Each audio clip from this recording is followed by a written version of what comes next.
Okay, our next presenter is Chris Hoybor. Chris is a lead hydrologist with the water well driller, pump installer, and weather modification programs in the compliance division. He has a BS in environmental geology from Northwest Missouri State University and has worked for TDLR since 2023.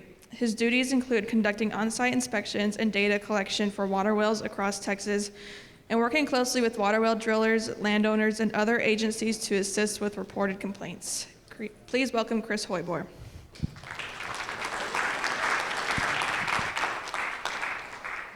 Good morning. My name is Chris. I'm the lead hydrologist with the Texas Department of Licensing and Regulation, water well driller, pump installer, and weather modification program. Today we're going to talk a little bit about our laws and rules, kind of what we do, and as our department and as hydrologists working over the entire state, kind of how we interact with the individual aquifers themselves. Here is our contact information. We currently have 2 hydrologists that are working the entire state. We handle all of their inspections, all of the reports, and we are currently making it work with 2. Ideally, we're going to get a couple more in the future. But if you ever need to contact us, here's our contact information. Take a picture of it. I do want to talk about a little bit later some of the stuff that we can offer as the department, how we can help local entities, and specifically reporting abandoned wells. So take it down or remember TDLR and go to our website and you can find us there. So what we do, first and foremost, groundwater protection. We do this mainly by licensing the drillers and pump installers and enforcing the minimum well completion standards. Also for well plugging and pump installation. We also house the Abandoned Well Notification Program, which is essentially a program that allows us to plug abandoned wells or deteriorated wells and remove them as a threat to groundwater. We also regulate with a few of the other agencies, TCEQ, USGS, some of the federal agencies, and most commonly, local groundwater districts. We work very closely with them. I do want to bring you to our website. Up at the top, you'll go to regulated industries, and then drop that down to water well drillers and pump installers. Here is the page. This is what you'll see. A lot of good information here. Most importantly, what I want to bring your attention towards is the report an abandoned well and our laws and rules at the bottom there. We ask a lot of the individuals that are in the field a lot to have an understanding of what abandoned or what wells should look like, specifically abandoned wells, but also wells that are drilled fairly recently. And if you understand what they're supposed to be, then you have the ability to notify us when they aren't correct, right? So essentially, you're doing a service to us by letting us know which wells are not in compliance. Here is the breakdown, a little bit more information of what you can find. Another good resource that we have on the website is a link to all well and plugging reports. So every well that's drilled in the state of Texas has to be reported to us. So we have all of that data on a Texas Water Development Board database, but it is accessible through our website, where you can essentially find any well that has been drilled legally, right? There are situations where the well wasn't reported and it was done in secret, or some of the older abandoned wells that we have, they won't be reported on there as well. But it's one of the best resources we have for the total amount of water wells in the state of Texas. And at the bottom here, big one, report an abandoned well. We'll get into abandoned wells a little bit more at the end, but first, let's cover well construction. As the regulatory agency, we set in place standards, rules, and regulations that all water wells have to follow. Our main reason for this, our main mindset, is to ensure groundwater protection. And one of the biggest and first things that we require is an annular seal at the surface. So some sort of surface completion, and we'll get into details in a second, but I just want to show you, this is a funny one to start out with. This is what it's not supposed to look like. You can see there's really no seal. There's nothing stopping if this area were to flood, or if a contaminant was dropped near this water well, there's nothing stopping it from getting to the casing. And once that contamination hits the casing, It's essentially an injection point to that contamination entering the aquifer. On top of the annular seal, we require all of our wells to have some sort of surface completion. And in this example, you can see at the top, this is what it would look like on the surface, right? So you have the well casing, and then you have a surface slab. In this situation, the surface slab is required to be 2 inches away from the casing on all sides, and the casing itself has to be 12 inches above land surface. The slab has to be a minimum of 4 inches thick and slightly sloped towards the outside of the slab. Underneath that surface completion, we require 10 foot of annular cement. There is also the opportunity for drillers to use 2 foot of annular cement on top of 8 foot of bentonite grout, but essentially in either option, there has to be 10 foot of some sort of seal between the surface and the top of that well casing. On all of our wells, we require the borehole be 3 inches greater in diameter than the outer diameter of the casing. This is to allow as much material to seal that area as possible. We want it to actually cause a good seal, and if that requirement was, say, an inch, the probability of that breaking or something happening to it is higher. And finally, at the bottom here, it is recommended that we have 10 foot of annular grout above the filter pack, but it is not a technical requirement. So here is what that looks like, right? This is a surface slab that we found in the field. Everything looks good. You can see at the bottom right there, there is a little bit of a hole, right? And so when we go out and do inspections, this is one of the main things that we do every time. This is essentially to allow us to check that annular seal is there. And in this one, it was. So not like the first pictures we saw. This one was in compliance. The second option for surface completion is going to be a surface sleeve. And the surface sleeve has to be 2 inches greater in diameter than 2 inches greater in diameter than the outer diameter of the casing, be made of 3/16 inch steel or Schedule 80 PVC. And I'll show you in a second. The PVC part is a big, I would say, pain point that we have with the drillers. There's a lot of misinformation or miscommunication about what qualifies for Schedule 80 PVC, but the requirement is Schedule 80 sun-resistant PVC. So most commonly, if you go out and you see a surface sleeve and it's not this dark gray color, then it's most likely not in compliance. The sleeve itself is allowed to be, or is a minimum requirement of 12 inches above land surface and 12 below. And the seal on this one actually goes up to the top of the surface casing. So that annular seal goes all the way up to that sleeve. Underneath that sleeve, we still require a minimum of 10 foot of annular cement or 2 foot of annular cement on top of 8 foot of bentonite grout if the water quality allows for it. Once again, 3 inches, the borehole has to be 3 inches greater in diameter than the outer diameter of the casing, and it is recommended for 10 foot of annular cement on top of the filter pack. Here's what that looks like. So on the left, you can see the steel casing, larger than 2 inches greater in diameter, and on the right, you see that Schedule 80 sun-resistant PVC.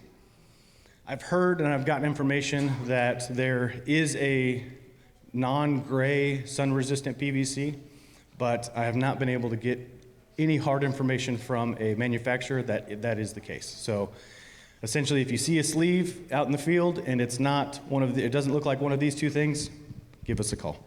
The third type of, I guess we would consider it surface completion, is going to be a pitless adapter. So this is typically a requirement for areas that freeze fairly often, right? Allowing that hardware to be underground reduces the probability of it freezing and therefore breaking. But the requirement for pitless adapters is underneath that 90, there has to be 20 foot of annular cement or bentonite. And so if you take a look at that 90, that'll go to a pit, typically there's varying materials, but it's a large pit that houses as much of the hardware as we can. The pressure tank, most of it is going to be in that pit.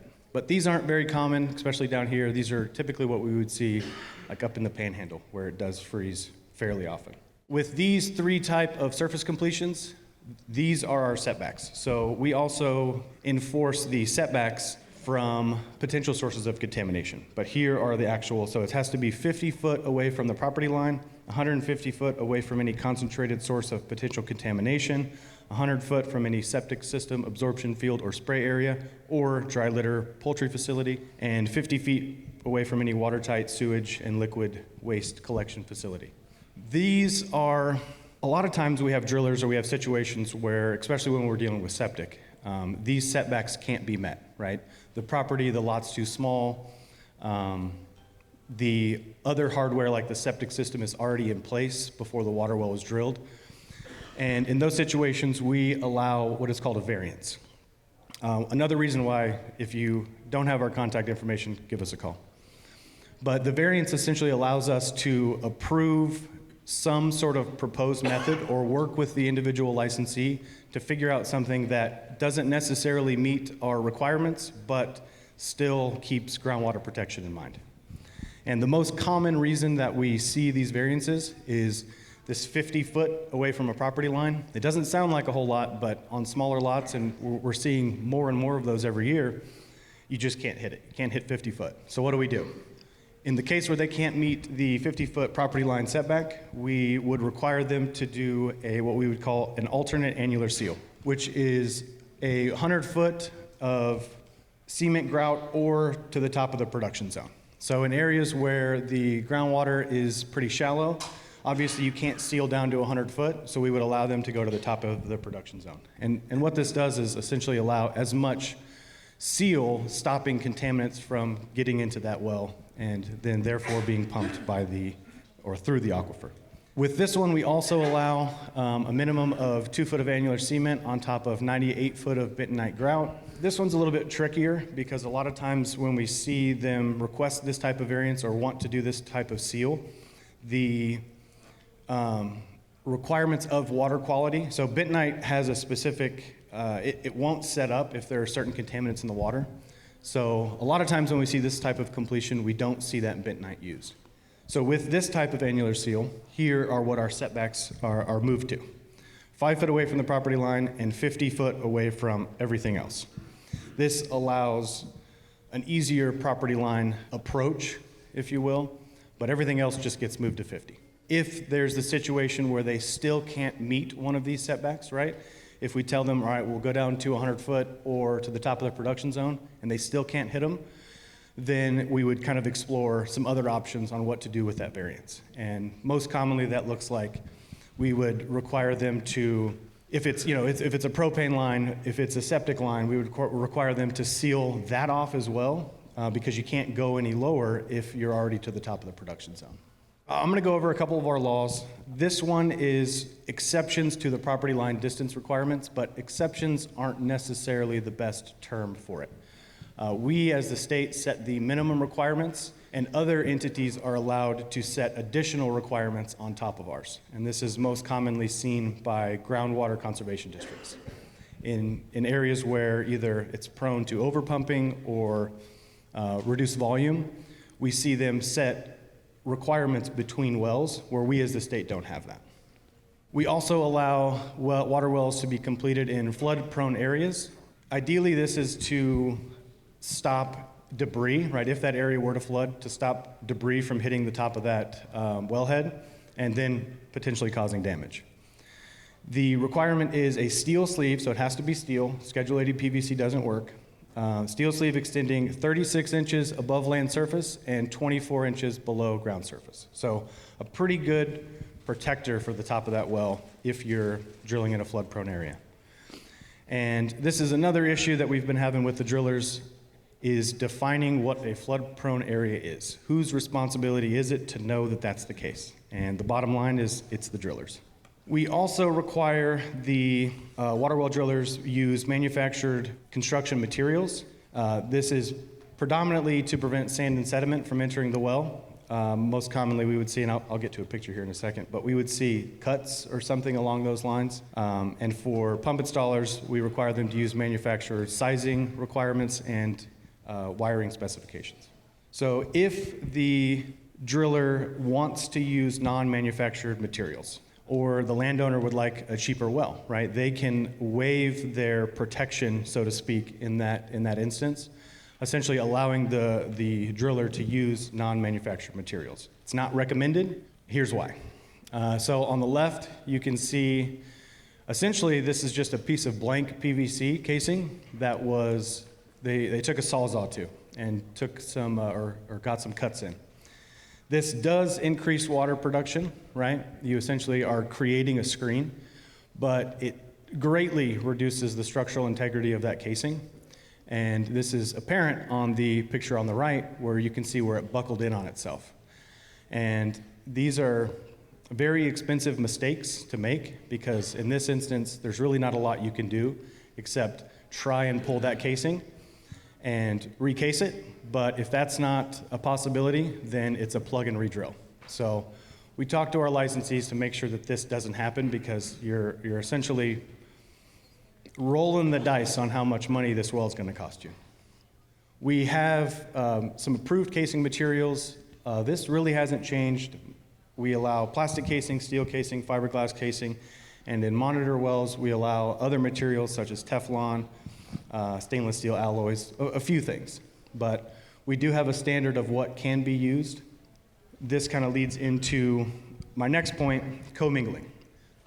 So as TDLR, or inspectors that cover a lot of these aquifers, we have a unique perspective, I would say, or interaction with a lot of these aquifers. And most of it comes from the aquifers that are overlying each other or underneath, right? So when you drill down and you go through multiple aquifers, we have a rule set in place that essentially says that you can't allow two of those aquifers to mix. And it's a little bit of a vague definition. It's something that we're looking at getting changed, but essentially now it is all wells shall be completed so that aquifers or zones containing waters that differ in chemical quality are not allowed to commingle through the borehole casing annulus, filter pack, or cause quality degradation to the aquifer or zone. It's an issue because there's not a numerical value, right, that we can say if you hit this threshold, it's now considered commingling. And there's nothing in rules that allow us to make that determination. So the issues that we're running into is like if you're completing in two aquifers, right, one of them is bad water, one of them is good water, but the good water aquifer is commingling with the bad water, increasing the quality of water, is that considered commingling? And there are some other issues that we have with it that essentially penalize areas that have had increased exploration or definition of some of the individual zones. We see this a lot in the Gulf Coast. So there's been a lot of research or studies that have been done on there. So there's definitions of individual zones, and the way that this is worded, those two zones can't commingle. But there's really not a way to complete that well without allowing some sort of commingling. So it's a big issue that we see, and it's one that we're looking to address here pretty shortly. So in these situations where the driller encounters injurious water, they do have a requirement to inform the landowner within 24 hours and inform the department, so us, within 30 days. This is just so we have some sort of idea of where this injurious water is encountered. And it's good because we kind of get a better sense of what aquifers have what contaminants and add that to our list when we're doing other inspections. So in the instance where they do hit injurious water, we have a rule that says as quickly as possible, you are required to plug, repair, or properly complete the well, so to avoid injury or pollution. Fairly simple, but it is difficult specifically when you have landowners who aren't necessarily wanting the water well driller to finish that well the way that we require. It's just another pain point that we've seen, but so these are just the rules that kind of define what happens when you encounter injurious water. So a bad zone over a good zone that you're producing. I like visuals, so this is just the best one, or the best way to see it. In the instance where you have a aquifer that you're producing that's below injurious water, honestly, the most common occurrence that we see is the woodbine. So you're producing some sort of Glen Rose, Paluxy aquifer, and above it is the woodbine.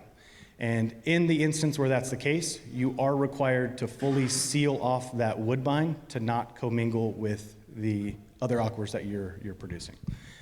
And this is another issue that we're kind of seeing pop up. When you seal off some of these zones, the water production goes down. So a lot of times people are drilling wells and they want as much water as possible. And we essentially can't allow it because then the woodbine contaminants would get into the aquifer we're producing. The other instance is if you are producing an aquifer that's above an injurious water zone.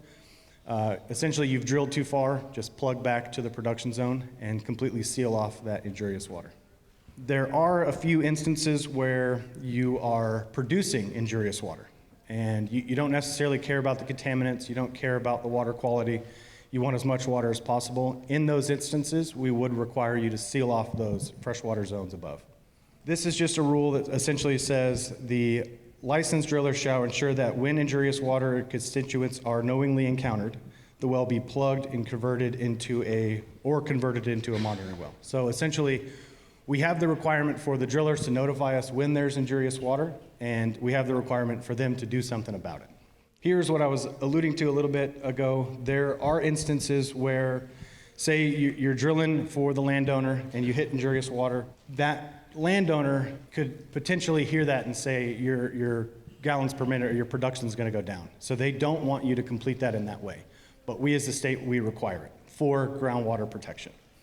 And in this instance, we offer essentially a letter that the drillers can notify us that the landowner has refused them the ability to go and do what we require them to do. And this kind of leads into what are some of our definitions, specifically abandoned and deteriorated wells. A deteriorated well is a well that must be plugged, and an abandoned well is a well that can be capped or plugged. There are a lot of, I would say, caveats, some intricacies with this definition, but essentially the way that we're looking at it is an abandoned well is a well that can be produced or recompleted back into compliance, and a deteriorated well is one that can't. So most of the time when you're seeing these injurious water, when you encounter injurious water, that is essentially it can't be, unless you can recomplete it, it has to be plugged, right? That well is introducing contaminants into the aquifer that we're trying to protect. Which leads us into abandoned and deteriorated wells. So abandoned and deteriorated wells are a massive issue in the state. There have been multiple studies. This one estimates 100,000 wells. If you're in the field, you know that there are far, far more than that. And on top of being an issue for groundwater quality, there are also a few other hazards that they bring. So essentially, we are tasked with doing something about these. And we rely heavily on individual reports. So if you are in the field or you have people, field staff that are out in the field, we are more than happy to come and give a sort of presentation, a training for your field staff. And we've done it with multiple organizations, entities, to help them identify what these abandoned wells look like, right? To allow us to train them to have the knowledge to know when they see an abandoned well. So if you're interested or you have anybody that's interested, come see us downstairs and get my contact information. Abandoned wells. TCEQ has a couple of overlaps with abandoned wells. Essentially, the way that it's worded is abandoned public water supply wells owned by the system must be plugged. So essentially, they have a rule that says if there's an abandoned well, it has to be plugged by our standards. And it must be tested every 5 years or required by executive director to prove that they are non-deteriorated wells. So what does this mean? There is a big disconnect with what tested means, right? How do you determine what tests do you run on an abandoned well to make the determination that it's deteriorated, right? Or it poses a risk to groundwater. And what we've come up with and kind of how we've worked over the past few years on this is the easiest way is to run a camera. So you can get eyes on the inside of that casing. You can see if there's any deteriorated spots, cave in. I mean, there's a list. So if you run a camera, that gives us the best visual on what that well looks like from the inside. And there are a couple entities. If If you're looking to have a camera run done, we as the state, we do have the ability to run a camera. We would require a complaint in order to go out and do that, but there are also other entities such as groundwater districts who have cameras and can run camera runs. On top of all of that, there's also the private sector. There are multiple companies that'll come out and do a camera run for you. But essentially, in order to test it, that test requirement gives you the best results with a camera run. So an abandoned well is a well that's not in use, and a deteriorated well is a well that, because of its condition, will cause or is likely to cause pollution of any water in the state, including groundwater. So without reading all of those laws, here, once again, is another visual. On the left, you can see the surface completion is intact, the annular seal is good, the casing's good, the pump is intact, right? This is a good well. An abandoned well, in this example, the surface completion is intact, the seal's intact, the casing is good. However, that drop pipe has been cut. That pump has fallen to the bottom of the well. Essentially, the best way to think about abandoned wells is, can something be done to that well to bring it back into compliance, right? And in this case, all you'd have to do is fish that pump out, reset your pump, and this is now a working well. On the other hand, you have deteriorated wells. No surface completion, the casing shot, deteriorated, the seal shot, there's no pump in it. This is the type of well that we are most concerned about. These are the ones where they're essentially, and I know I said it before, injection points for contamination into that aquifer. There's nothing inside of that casing that's stopping those contaminants from getting into the aquifer.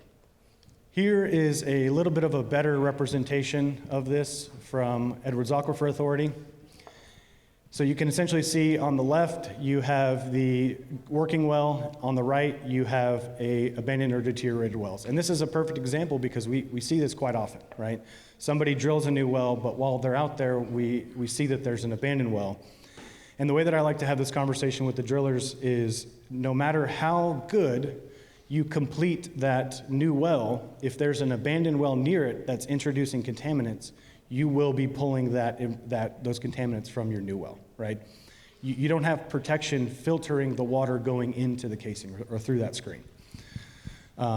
So just a good example of why these things need to be taken care of and why we're leaning on you guys so heavily to get them reported. Here are just a few examples of what they can look like in the field. And this is kind of why we want to go out and offer that training if anybody's interested, because they vary greatly, right? On the left, you see a large diameter well. And most of the time you see those, they're fairly shallow, anywhere from 10 to 60, 70, 80 feet. Just right of that, you see a well that's completed in a vault. So we do have the requirement that the water well be completed with 12 inches of casing above land surface.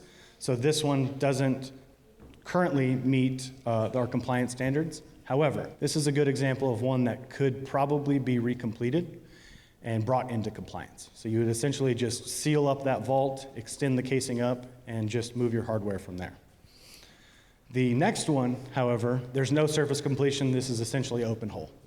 This one, this is probably the most common that we see, if not very close with the large diameter wells, but just an open hole. There's no idea how far that goes down, no idea where it's completed, just no information on it.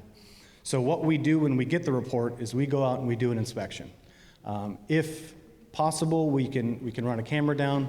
We have smaller cameras that we can kind of see in the hole just to give us an idea of what that well looks like. And then on the far right, you see just a piece of PVC. This is easily confused with sewer lines, electrical. Everybody uses PVC. So it's hard to make the determination of if this is an abandoned well or not. This one was. We ran a camera down, and we could see it went down quite a ways.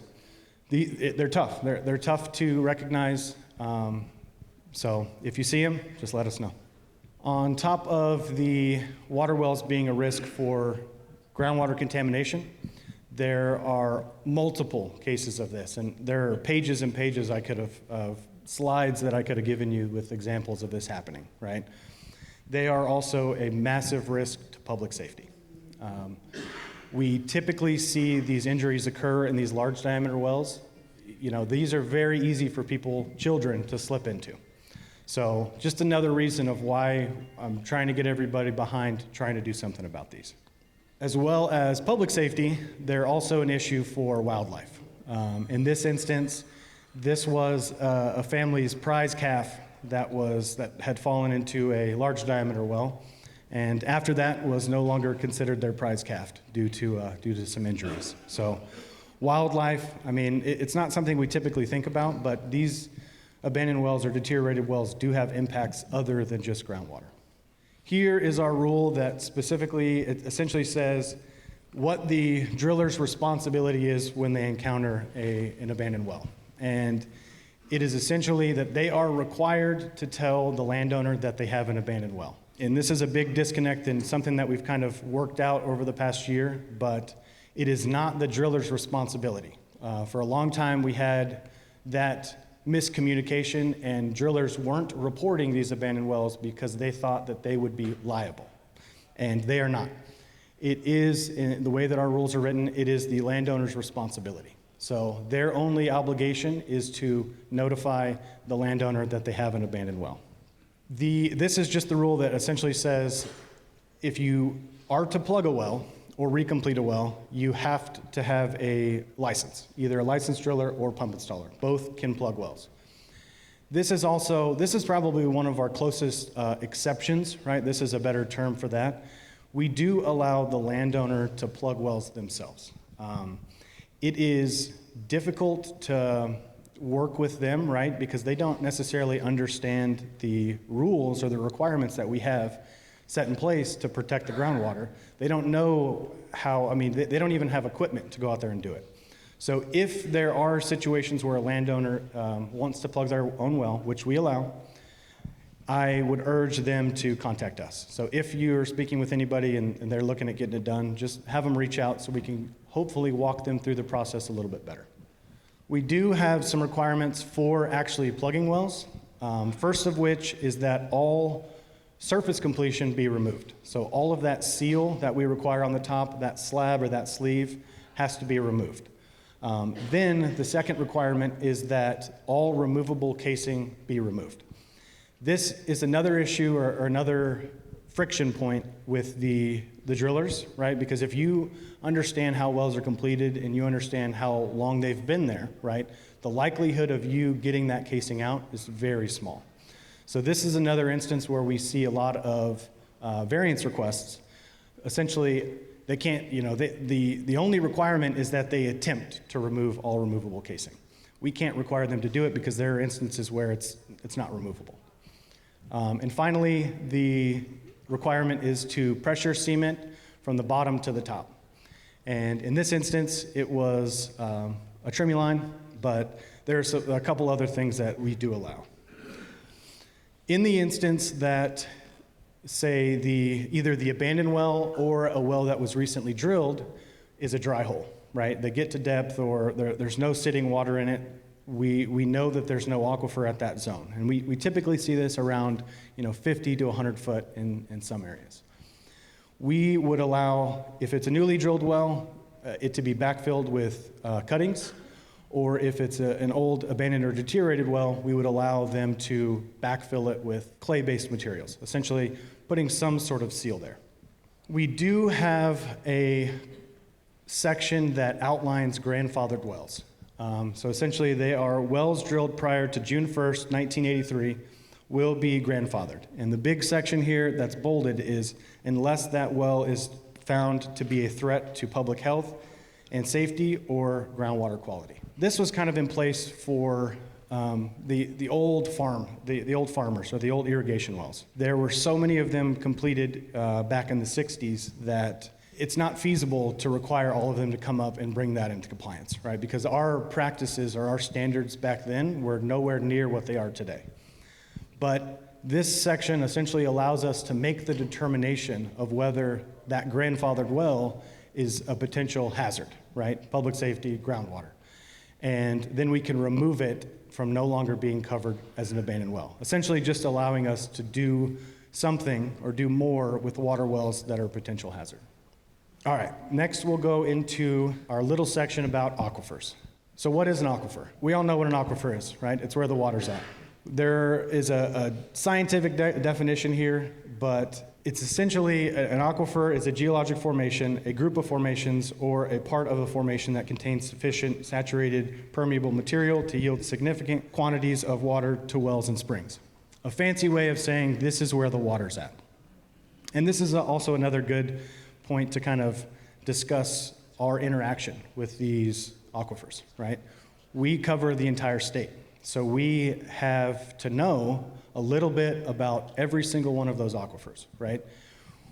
Are we drilling in an area where there's 2 aquifers? Are we expecting them to have to seal off a specific zone? Are we expecting some sort of contaminants? If we run into a contaminant and it's not naturally occurring, then what do we do? So we have a unique perspective and a unique interaction with all of the aquifers in the state that it's fun, but there are a lot of things that pop up that are new that we haven't dealt with, and it's challenging. So we use a couple different aquifer classifications: saturated versus unsaturated, tributary versus non-tributary, confined and unconfined. What I want to bring your attention to is the confined versus unconfined. So essentially, a confined aquifer is also known as artesian aquifers. So hydraulic head is high enough to where it's essentially water at the surface. We would see this in springs. This typically occurs in the subcrop area. So subcrop meaning where the aquifer is lower and essentially covered or confined by a layer that's adding pressure to that water. And why is this important for us? So if you're drilling into a confined aquifer that has increased pressure, right? Some geologic formation is adding pressure to that water. It changes the way that you drill. It changes the way that you shape your mud. It changes the completion requirements or what they need to be prepared for when they're completing that well. So very good information for us. This is something that we use quite often. And the other one, unconfined, this one is water table aquifers, right? There's no additional pressure that's adding on to that water, so it's a little bit easier to drill in. These typically occur in outcrop areas, which is where that formation is closer to the surface. Here, once again, is another beautiful visual representation. This one I actually really do like. It's quite old, but it kind of gets the point across, right? So you have these blue zones that are the aquifers. And these gray zones are what we would call confining units, right? So in the bottom one, you would have a confining unit over the aquifer. This would increase that pressure, and in the middle, in that dip, you would see the artesian well, right? It's free flowing up at the surface. On the aquifer above the confining unit, there's no additional pressure. So we wouldn't anticipate any out of the normal complications while drilling. As I had talked about before, we have to know a little bit about a lot of these aquifers. And one of the terms or one of the water quality standards that we use is hardness.